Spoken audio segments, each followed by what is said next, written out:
Welcome back. This is the AFCON Daily Show on Citi TV. My name is Nathan Kwao. My guests, Jon Boafo and Kwame Safo, are still here. Show's proudly brought to us by Bet Power. If you want the best payouts, the best odds, an all-round and a great all-round betting experience, Bet Power should be your friend. All right, let's get to the Zoom. Let me speak to my very good friend Jon Boafo. We've been speaking to him from day one of the competition, and we are speaking to him on the last episode of the AFCON Daily Show. John, if you can hear me, good. Is it afternoon? Good afternoon. Welcome to the program, and congratulations to La Côte d'Ivoire. Good afternoon, Nathan. Thanks for having me. And yeah, sorry if my voice sounds a bit off. I've been screaming quite a lot and celebrating. Wow. How is Abidjan on the day after the AFCON? How is Abidjan still reeling from the chaos or the enjoyment of Sunday night? So this morning I went for my morning walk. I walked around my neighborhood, and it seemed like one of those Sundays in Accra where not that many people are around because they're in church or they're sleeping or something. And it's similar. So I think that last night people were able to enjoy the win, being able to go to clubs, go out and celebrate with their family and friends. And this morning was quite calm. But I know that at 3 p.m. there is the celebratory parade that's going to go all around Abidjan, and I think that Abidjan is going to come back to life. People are going to be in the streets. They're going to be really excited about this event, and there'll be joy, especially that today is a holiday in the country. So we're trying to all come out in masses and celebrate the 27 warriors and the coach and the coaching staff that were able to bring this third trophy back. Well, keep it here in Abidjan. I see. How are fans taking all of this? I'm sure there are some fans who are in shock. I'm sure there are some fans who are happy. But generally, what are people saying about this AFCON win? Yes, I know when you host a competition, you say, oh, you want to win. But how many people are in shock that the Ivorians have actually hosted and won the competition? I think most people are in shock that they were able to host and win, because like you said earlier, no nation has been able to host AFCON and win since 2006 with Egypt. So the general expectation was for the team to do well, maybe to the semis, and everyone would be happy.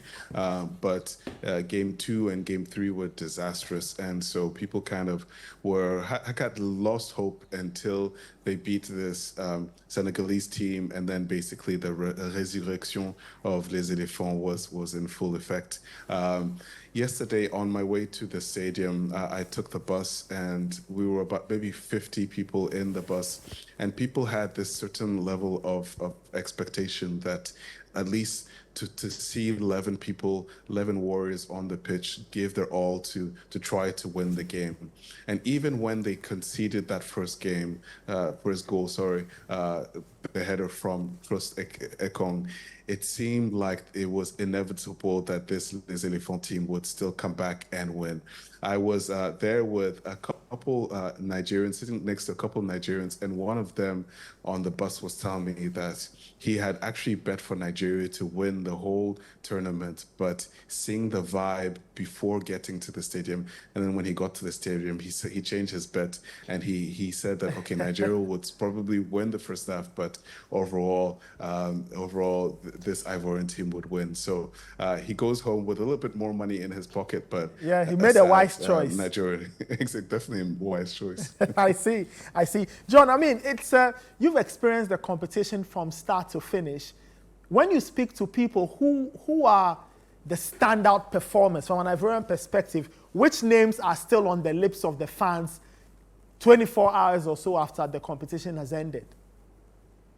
So the man of the match yesterday, Simon Ndungra, has become really a fan favorite. Yesterday, when they announced his name, people were just going mad at the stadium, clapping and screaming, really excited about him coming out. And then Sebastian Haller, I mean, what a story of determination, a story of grit, a story of someone who really, despite his poor start this year at Dortmund with only 2 goals from 14 matches, has been able to come in and really do his part to help this Les Elephants team to win their third championship, the third AFCON. So those are really the 2 players that have stood out. But to be honest, everyone's really grateful for the group of 27, and the coach has also become a huge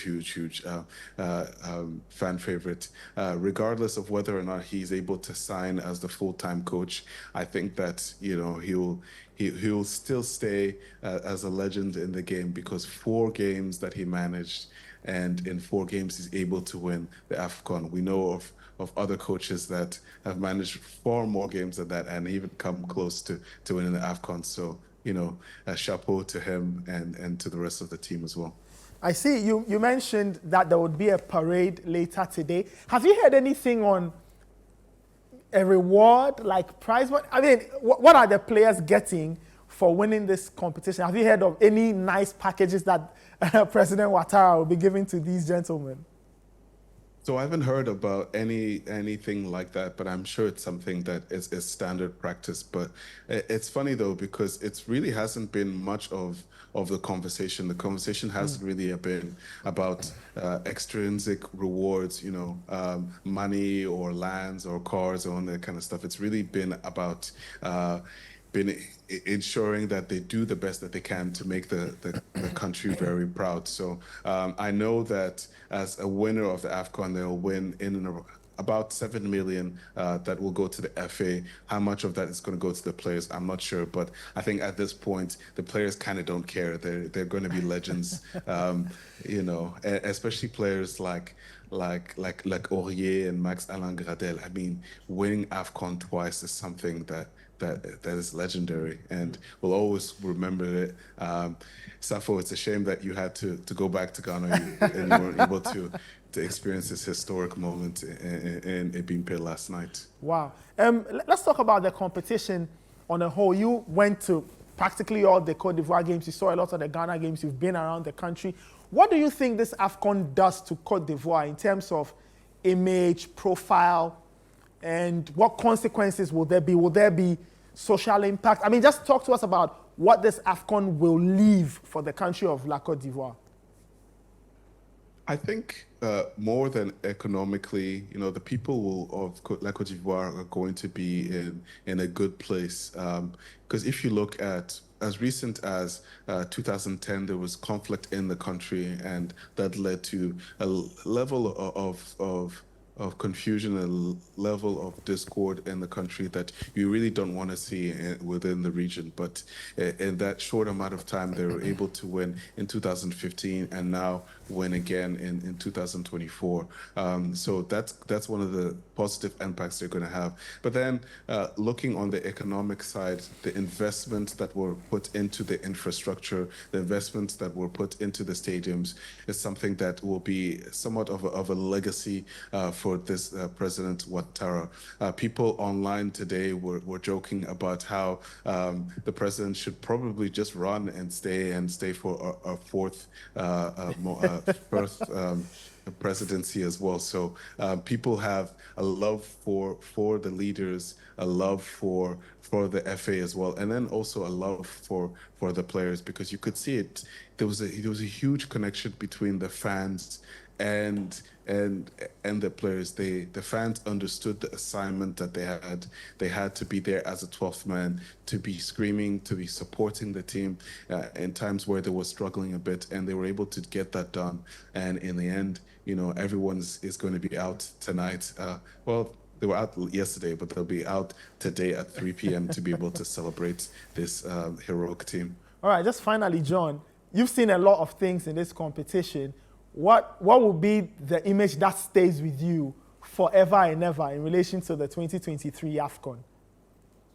So most people that know me know that I'm kind of stoic, but yesterday's closing ceremony literally put a tear to my eye. Just the emotion that you could feel it in the atmosphere. The people were really, really excited to be there, and we're looking forward to this final.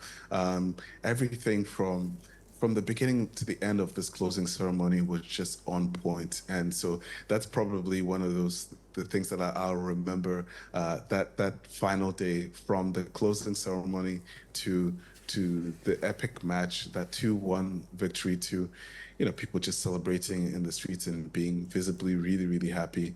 And yeah, just the joy that you can see in people's faces that this Elephant team has been able to bring to them. I see. John, thank you so much.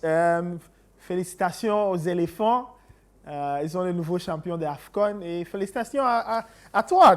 Tu étais là depuis le début jusqu'à maintenant, donc tu as bien fait. Merci. And I invite all of you guys, it's not too late, take the plane and come and celebrate with us at Yeah, we'll see if we can catch the earliest flight. John, thank you so much and congrats once again. Thanks. All right.